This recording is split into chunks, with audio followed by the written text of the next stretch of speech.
Welcome to Dropping In, a podcast of storytelling and interviews with your host, Winter Olympian Mercedes Nichol.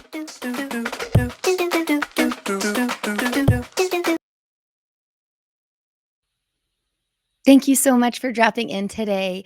This is a series where I'm talking to athletes, to sports doctors, to counselors, to get an idea of what it's like in the high performance world for athletes. Injuries are inevitable, but recovery, I think it's an art. Now, welcome to this series, Athlete Injuries, Recovery, and Wellness. We're going to dive deep into physical and mental journeys of athletes, overcome those setbacks and come back even stronger than ever. This is series 13, and this is Monday, December 9th, 2024. Let me introduce our next guest. She is a certified mental performance consultant and registered clinical counselor. She is the founder of Mind with Matter, where she helps athletes develop psychological skills that enable them to perform under pressure and manage the unprecedented demands of the sporting environment. She specializes in injury and concussion recovery, helping athletes align their brain and body to optimize recovery and return to play with confidence. Her goal is not merely to achieve full physical recovery, but to foster growth and transformation through the experience. When not working with individuals on their mental health and performance, she can be found adventuring in the mountains, getting lost in a good book or traveling. Let's drop in with this mental performance consultant, clinical counselor, and adventurer, Cait Leavitt. Let me get her on here for 1 second. There she is. Good morning. How are you? I'm doing well. How are you? I'm good, thank you. Are you ready to drop in and do the 10 rapid fire questions so everyone gets to know you a little bit better? Absolutely. Why I'm nervous, I don't know, but Me too. I think I would be too. They're pretty straightforward questions. They're just kind of fun. I actually put them into, I put your bio into ChatGPT and asked ChatGPT to give me questions. So here we go. okay. Number 1, where's your favorite mountain adventure spot? Oh, um, that's a really good question. I'm torn right now between north of Spain and New Zealand. Yeah. The north Both of Spain beautiful was, places. yeah, Keep going. New Zealand is like unbelievably stunning. It's very similar to here in BC, Mhm. just like endless, beautiful mountains. And then the north of Spain, I was on a drive on a road trip once, and you like go through this tunnel and you come out and you feel like you're in Switzerland, just like the really stark mountains. There's like cows everywhere with the bells around their necks. It's like very serene. I forgot about that until you asked me that question. I forgot about that too until you told me that. Both like Yeah, amazing places. Good answer. thank I you. like where this is going. Okay. What is one book that you would recommend to Oh, everyone? I have so many. I'm like, it depends on what vibe you're going for. I'd Mhm. say one of the most impactful books that I've read when it comes to mental health Yeah. is definitely The Awakened Brain by Lisa Miller. It Okay. really dives into the neuroscience and psychology of spirituality and how that can help prevent and recover from mental health challenges. Okay. Um, Definitely that one. When it comes to like business/life, Slight Edge by Jeff Olson, I want to say. Okay. It's talks about how it's like sort of like the 1% effect, where it's like if you focus on the small incremental changes, it actually leads to much larger changes versus like a grand sweeping gesture. And it's often like it talks about how like every moment you have a decision if you want to lead towards growth or like fall to your fear. It's really well written and it's really practical. Yeah. And Say that name that one more time. Say the name of the book again. The Slight Edge. The Slight Edge. Okay. And then like favorite like book to get lost in. Um, I'm a sucker for like historical fiction. Okay. So probably Beneath the Scarlet Sky, which is like I've literally gifted it to every single person in my family. It's just one of those books where it's about an Italian man during World War II, and he ends up being a driver. It's based on a true story. Okay. Ends up being a driver for Hitler's right hand man, and it's all about Whoa. yeah, and it's like all about how his like ethical dilemmas of doing that, and it's an unbelievable story. So those are 3: mental health, business, and then just fiction. What was the fiction? Beneath a Scarlet Sky. Scarlet Sky. I'm writing these down, and that's I so can't wait to good. hear if you like them or not. I've loved them. Okay, wicked. Thank you. I feel like I need to ask that question to everyone. That's a That's good a one. good question. Totally. Okay, because I never really remember books. I have like a fair few, but you were on it. I loved it. Okay, what's your go-to stress busting activity? It depends how my concussion symptoms are. If I'm like if I don't have a headache or dizziness or all those lovely things, definitely mountain biking. It's just like so cathartic. You're in nature, usually with like an incredible group of friends. You can't not be present when you're biking, or you're pretty prone to getting injured. And so if I have the energy, definitely that. If I'm unfortunately under symptoms, like probably a hot bath with a good book. I just did that the other night. It's so simple and so good. There's something about that. Yeah. Okay.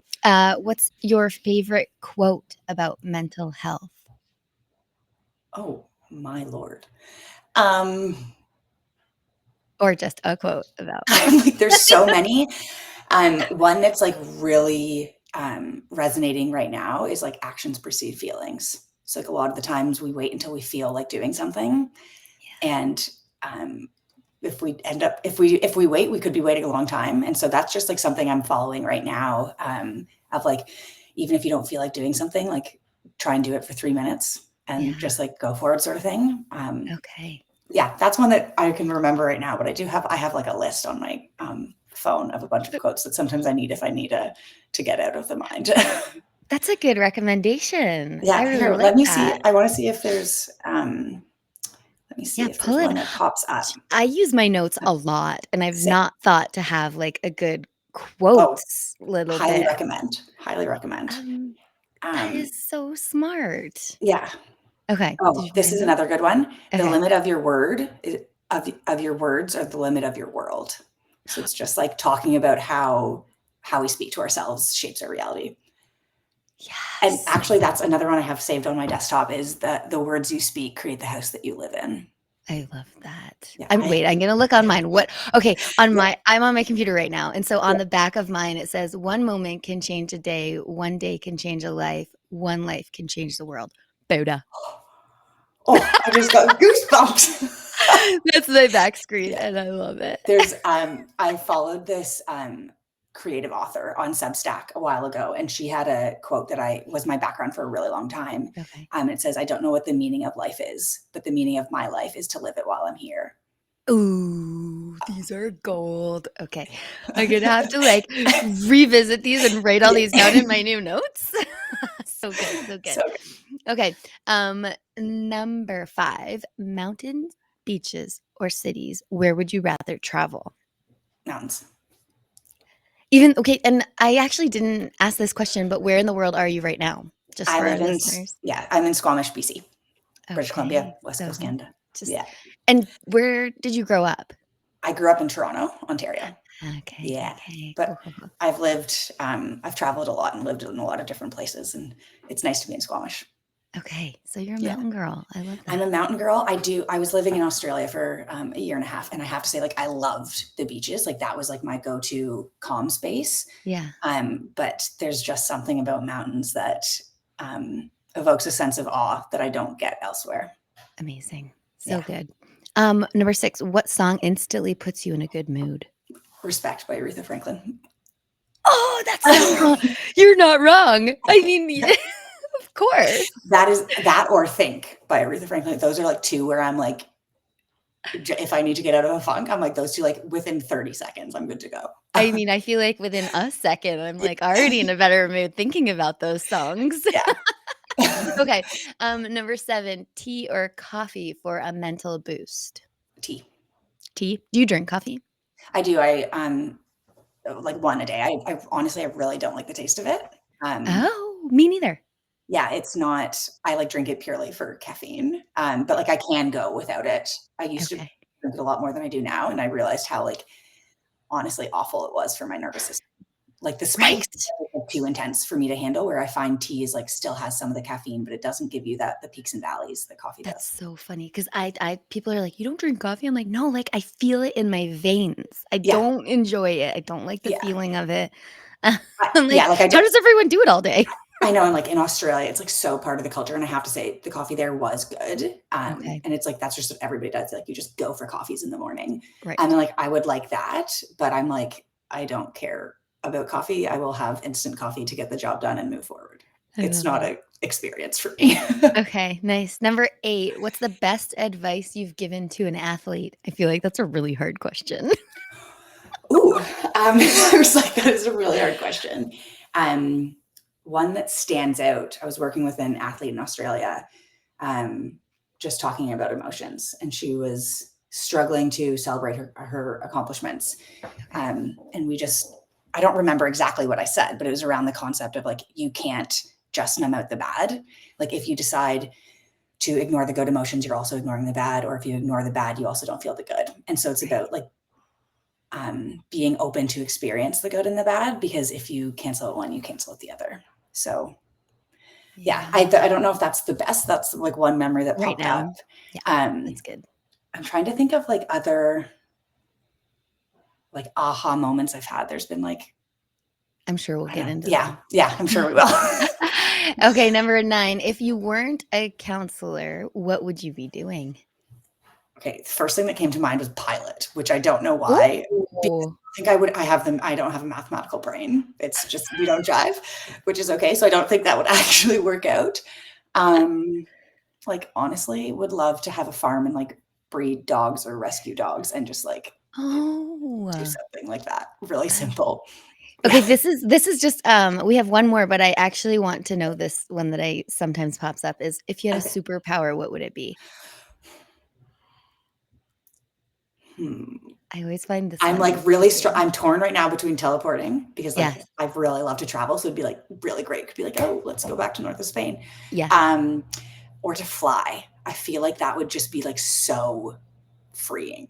totally. Yeah. I agree. Okay, the last one, because that one was an extra. Yeah. What's the most surprising thing about concussion recovery that you found?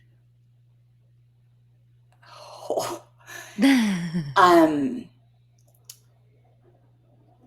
oh my, that's a really hard question. Surprising in like what helped me the most, or what was like most eye-opening? Both. Both. Okay, I think what was my most eye-opening um, was how fast I was approaching life. And I think this happens to a lot of people. Right. It forces you to slow down. And I Mhm. remember 2 weeks after my concussion, I was like, oh, I've learned to slow down. I'm embracing this change, blah, blah. And I was like, whoa, that was 2 weeks. It's been 4 years. Like, so just how much we get caught up in the go, go, go. And Right. concussions basically force you to stop. Like you don't have an option. Yeah. Like, I mean, I guess that's more if you have prolonged symptoms. So I think the most eye-opening for my own life was like how unbelievably fast-paced I was approaching life, which I know a lot of people do in Western cultures. But that was eye-opening for me. And I think what was most surprising about recovery um, was how much spirituality helped. So I think, Oh, so this was again, when I read that book by Lisa Miller, it really yeah. like debunked what spirituality was. And I actually just had an event in Squamish with ladies about concussion recovery. And I was talking about Mhm. how important this is. And it's a lot of people think that spirituality is religion, or spirituality is like going to train to be a monk in the Right. Himalayas. And it's like, Yeah. that's not what I think spirituality is. It's more of like anything that makes you feel connected to something larger than yourself, or Right. evokes a feeling of awe. And Yeah. so like, hence why I love being in the mountains, because it does both. And so that like, when I realized how much those activities were like structurally supporting my brain, I Mhm. noticed quite a shift in both my symptoms and my mindset around it all. So cool. Yeah. That was the rapid fire. Congratulations, you made it through. That was fun. Thank you. I definitely know you a little bit better, and I do wanna start off with, how did you get into, your role currently? Like, how did you know that this was your journey? I was working in sport marketing for I don't know, 5 or 7 years, and it was fun, but I was like felt pretty unfulfilled. And then I was hit by a car and I broke all the bones in my leg, which was, yeah, I've had lots of injuries in my life. I've had 2 like pretty bad ones. Yeah. That was one, and then my concussion. And I couldn't play hockey. I couldn't ski. I was like in a wheelchair for a bit. My parents had to make food for me. Like it was like really debilitating, and it opened my mind to my mind, essentially. Like I was always really fascinated by human behavior and why people do the things they do. And it just like, it sort of shook my reality. And I was really struggled with not being able to play sports, even though not professional or anything. It was just like, that was my identity. Anyways, that was like the tipping point. And then was working in various roles, and I was just like feeling deeply unfulfilled. And I was like, there's no way this is what people do for 40 years working. Like there's no way people can push through this like soul crushing feeling. Dude, I feel you. Yeah. Feel you. Like, yeah. Yeah. And I had this like moment. I remember I was walking, it was right before COVID. And I was like, I read a lot on psychology on what I had to do to help myself get over the broken leg, and like how to learn how to ski it, not learn how to ski again, but learn how to enjoy skiing again at a significantly reduced level. And I started just looking into different master's programs, and I was like, do you know what? Like, screw it. Life's too short to be this unhappy with something that like your work takes up a lot of your life. It does. Yes. So I enrolled in a program in sports psych, and honestly, one of the best decisions I've ever made. I absolutely love it. It like feels very aligned. Like obviously there's hard days. It's not an easy job to hold space for everybody's emotions, but like I'm like obsessed with it. I absolutely love my job. And so I started in sports psych, and I knew I wanted to do like dual certification. So I'm the certified mental performance consultant. So that's like helping athletes optimize their brain for peak performance. And then I'm the clinical counselor, just about to be registered, where it's like focusing more on mental health. So amazing. Yeah. Oh, Squamish, Canada's lucky to have you. Oh, thank you. I love that. Squamish is a great place for it, because like everyone is so open-minded and athletic. So it's a good group of people to work with. Let's talk about your concussion and how that came about. Yeah. So I was hit by another car. Gosh, stop being near cars. And what was really weird was it was the exact same. I was like I had a green light. I was going through, and I was T-boned from the driver's side. Yeah. The first time I did, I was hit on a bike. And then the second time I was luckily in a car. But so I was like jostled side to side, and then went to the hospital because I thought I broke my pelvis. I was having really bad back pain. But I was like throwing up, really bad anxiety, had ringing in my ears, and they just like pumped me full of Ativan. And thankfully a lot has changed in even just the 4 years in how we screen for concussions. But basically they didn't say anything. So I went, was picked up, went back home, and it was like 2 days before Christmas. And so I chilled for a day. My sister's a doctor, so thankfully it was like helping me. But then on Boxing Day, so Christmas Day, like had champagne and was watching TV and like all the things you should not do after a concussion. And then I went to work the next day. And I was at work. I was just working at a sports clinic while I'm doing my master's. And I was talking to someone at work, and I was like starting to lose my speech. And so I tried to call my sister, and I was like, I'm freaking out. Like what's happening to me? Is this just like anxiety, or like I was like really stuttering? And she's like, go to urgent care. And they screened me for a concussion, and I had one. But because I waited like 4 or 5 days, I didn't support my brain at all. I didn't know. And so started getting treatment. And it's been 4 years with a lot of symptoms. But recently I got some brain testing done and got a lot of clarity on why I still have symptoms, which is really helpful because one of the most challenging things about concussions is how unpredictable they are, and you can't see them. You can't get an MRI and see if you have a concussion. Yeah. And so having that clarity has been really motivating over the past What did the months. brain scans show? So they weren't just brain scans. So I did a EEG, which basically monitors, I'm going to get this wrong. That's okay. Energy, like the results showed. Yeah. The results showed that I'm using energy inefficiently in my brain. So like to do basic cognitive things is really fatiguing for my, like it's using a lot of my brain's They put energy. like little things on. Yeah. So it's called the neurocatch. So that you get like little, electrodes. Yes. It was a good look. Yeah. And I did and that then for a week. I did that for a week. oh, really? Yeah. Yeah. Where? For There was this place on Vancouver Island, that's no longer oh, right, you were open. telling me about this. Yeah. Yeah, Yeah. and I found it, like, they were like, "When you're sleeping, you're not actually sleeping. Your So brain's that's actually super busy." And I was like, "Okay, cool. I'm really glad my eyes are closed for 15 hours a day." Like, and not doing getting rest. yeah, Yeah. exactly. Sorry, Yeah. but your story, do Yeah. tell. And so then they also they did like a lot of vision, like they put on a VR mask Okay. and just do vestibular. Then they put on a different mask and it tracked my eyes. Like Yeah. I know a lot about the psychological aspects of concussions, and I know a lot about the brain, but this stuff is like way beyond my Right. knowledge. Yeah. But basically, it like showed that I have an imbalance in my ear, so I have vestibular issues. Don't Ow. know where I am in time and space, sort of thing. Um, How do I you fix that? How do you fix oh, vestibular? I didn't have I'm that. like, you should see the other half of my room. I have like, there's all these like balance exercises. Like I hold a weight in one hand and stare at an Yes. X while Okay. my head is to the right. And you do that and then you Okay. breathe and let your body rebalance. And it's like slowly exposing yourself to something that's disorienting and then Yeah. training your body to rebalance. It's like really, I look like such a dork when I'm doing my No. No, exercises, no, I and they're so small. Like yeah. they look so simple. Yeah. But yeah, so then, and I have the vestibular issues, I have neck issues, eye issues, and then dysautonomia. So like nervous system regulation and blood flow. And a lot of people who have symptoms for this long have a combination of all.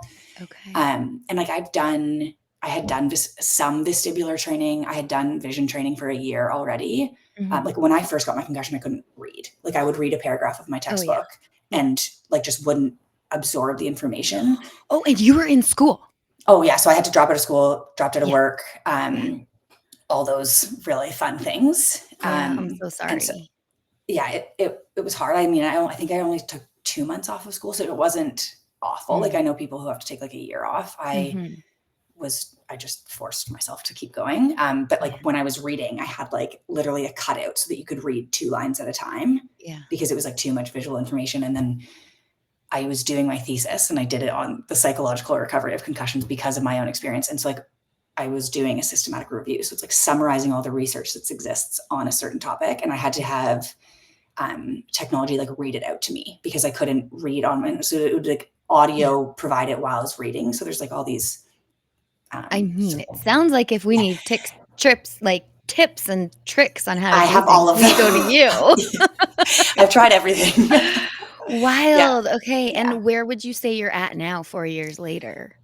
Oh, I've like definitely had times where my symptoms have really improved. Yeah. Of course I was like on vacation and not stressed and Yeah. not doing anything cognitive. So it's like, recently it's been really bad, but it's, just like workload, like training to be a therapist is way more cognitively demanding than I was anticipating. So Mhm. I think doing that with some of the new exercises I'm at is just a bit too much for my brain. Mhm.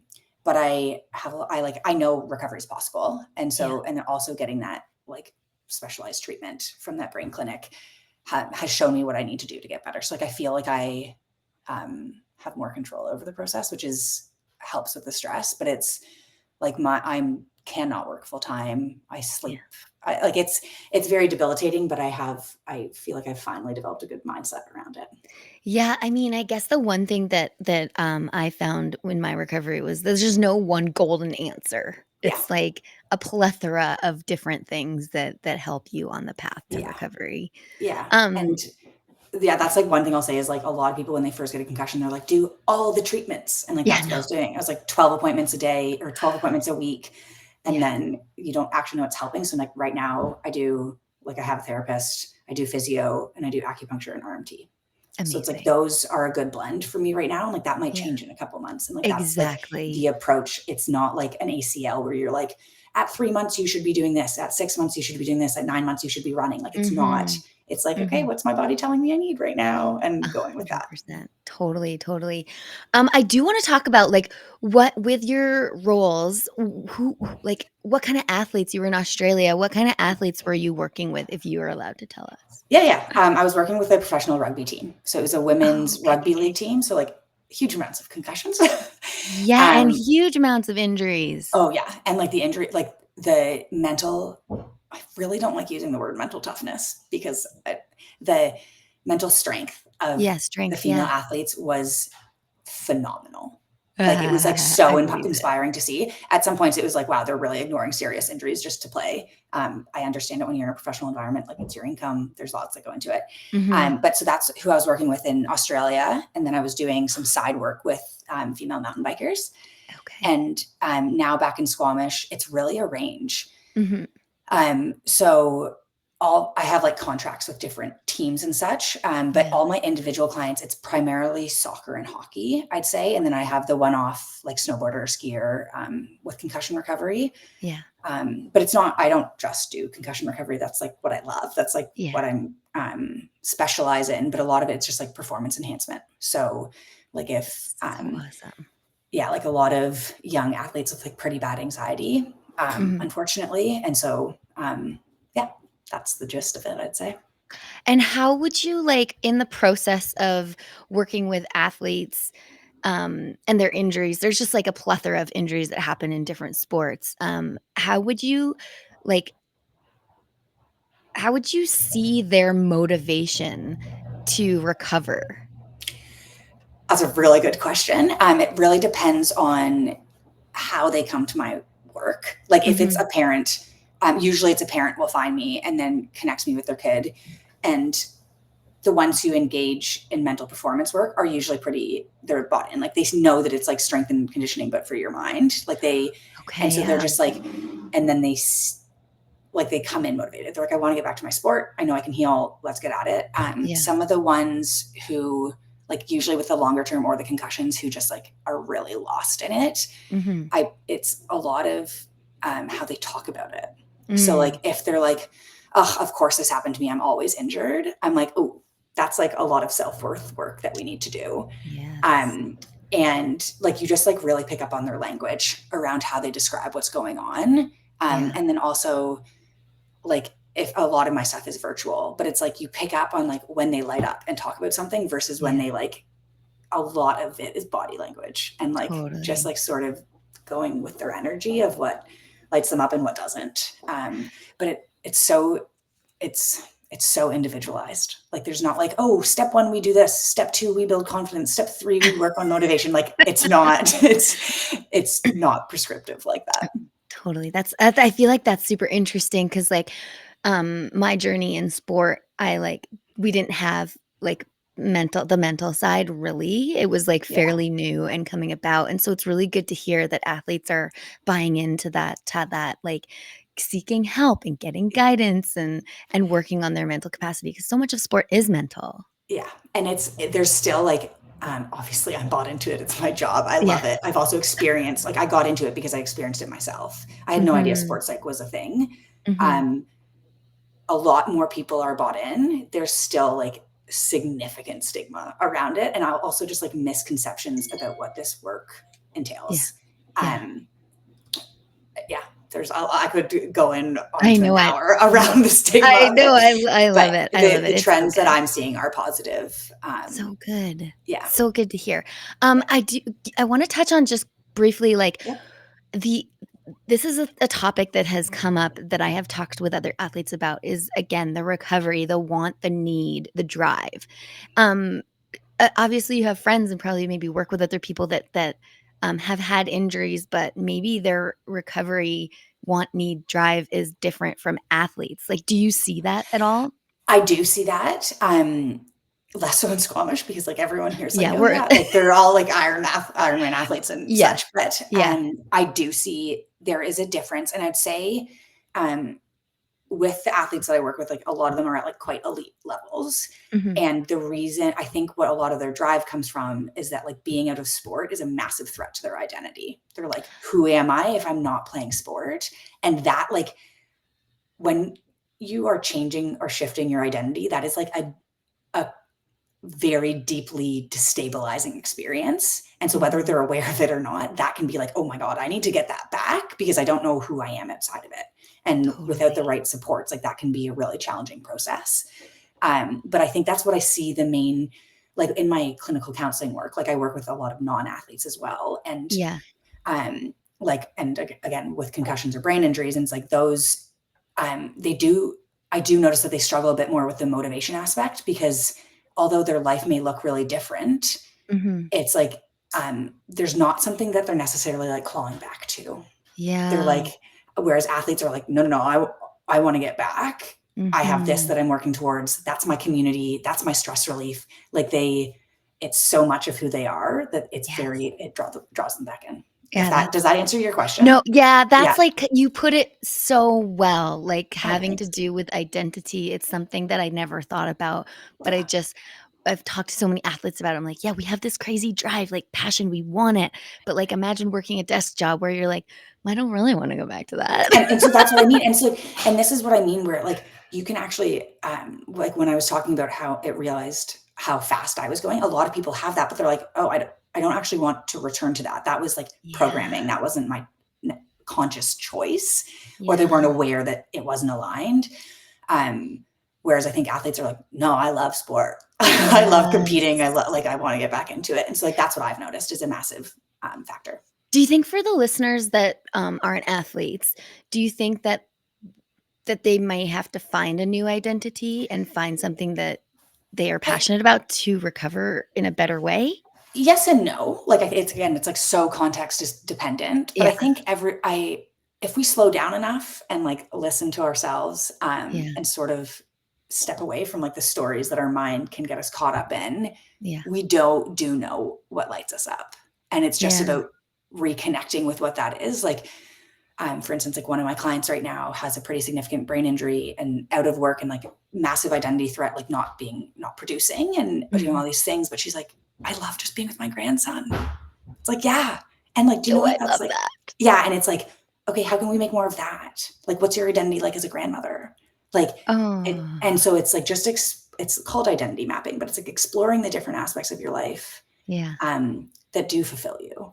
That almost just made me cry. I know it's so. I'm like so grateful to get to have conversations like this with people, because it's like these are the things that matter in life. Yeah. But again, it's like if you've been doing something for 30 years and then it's taken away from you, it's really hard to change the habits and the familiarity around that. Yeah. But yeah, I think like a massive like. Everyone talks about how good goal setting is. And I'm like, of course, that's great for motivation. It helps us track where we want to go. Like I obviously use that with my NPC clients, but it's also like what actually motivates you is like being aligned with what's true for you and like knowing why you're connected to something and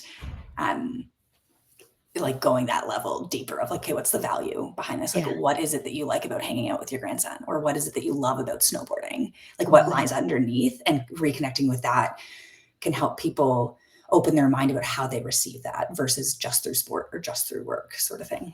This is so eye-opening. How would you, I know we're going to wrap up soon, but I could talk about to you forever. How would you ask people or like recommend people slow down? I mean, especially living in the Sea to Sky community, we are go, go, go, go, achieve, achieve, achieve. Like what is your advice to just chill out, everyone? Chill out. So yeah, like telling someone to calm down is never going to work. And like, I'm like, we all know that. And also like, I've had that. Everyone's like, you just need to slow down and enjoy. I'm like, I know, but like how? Like, it's like when you, again, like if you've been doing that for 30 years, like, but it really depends on the person that I'm working with in the context. Like that's the most classic psych answer of it depends. But one question that I like to ask a lot when someone's like, oh, but this is how I've always done it. All of my friends are doing all these things. Like, what am I supposed to do? Just like read a book or whatever. And I'm like, okay, well, like, how's that approach working for you? Right. And it like helps them being like, oh, it's not like, and so, but like they have to come to that on their own. Okay. And so it's like a lot of like, if I get to see them like on a weekly basis, that's obviously more helpful because sometimes it takes like you to hear something 17 times before it like actually clicks. Oh my gosh, is it 17 now? That's one of my numbers. So that's just what I always say, but it's sometimes it can take 100, sometimes it can take 4, it depends. But that's like the question of like, how's that working for you? I have found to be really helpful. Or then just like questions that evoke their curiosity, be like, what would it be like to try for a day not doing any sports? just like what, and get them to envision that. And like seeing where it goes can sort of help identify some of the stories that they have about why they need to stay so busy. So interesting, because like I've been recommended like, oh, just like go home and chill out. I'm like, how do you do that? Like, I'm not good Okay, at it. right. And so, then they'd be like, oh, like watch TV, and I was like, yeah, but that depresses me. Like that's a problem. And yeah. so now I'm into books, and I'm like, Yeah. I could just sit for 8 hours and read a book. I have a problem in another area now. We are very similar. I can't watch movies, but I can read for 8 hours. So Yeah. and this is the other thing. I'm like, okay, like what does slowing down look like for you? Does it mean like, does it just have to be watching TV and doing a Netflix binge? Like, cool, if that works for you and actually feels like it helps you recharge, go for it. For me, like that does not work. For you, it does not work. So it's like, okay, what would it be like to just like go grab a tea and walk downtown? Like it doesn't like, what are the, like, let's be curious about the ways that we can slow down other than just lie on a couch with some smart food and watch TV. Yes, I love that. I find that really, really important. And trying different things. Yeah. And seeing what works and what doesn't work. And oh my that's gosh, like, I love this. Yeah, that's like the big thing, like when it comes to like any injury recovery is like trying things on without the judgment of this has to be the answer. Yeah. And like, this is like, okay, let's stop looking at it like this is going to fix all my problems, and being like, let's just be curious and being like, do I enjoy going to read a book? Yeah. Do I enjoy just walking in the nature, or like, and just go with it with curiosity? Because if you go in trying these new things to slow down with the judgment of it's not going to work, well, then it's probably not going to give you the satisfaction that you're looking for. Be open-minded, people. Yeah. Curiosity is key. And you're going to grow. Yeah. In such a good way. Awesome. Thank you so much. I feel like we could talk for way longer. I appreciate you dropping in. Can you let everyone know where they can find you if they want some resources or to have you in their lives? I'm like not on social media, so there's nothing there. But my website is mindwithmatter.ca. Can just check that out. I'm slowly adding resources to it, and then feel free to send me an email anytime. I like love chatting about all these things. So yeah, that's the best place. Awesome. Thank you so much for dropping in today. Thank you for having me. This was great. Thanks so much for dropping in today. You can find everything you want to know about Dropping In with Mercedes at droppinginwithmercedes.com. Don't forget to subscribe on Apple, Spotify, and YouTube. Thanks DJ Kenosis for the music and my mom for the intro voice.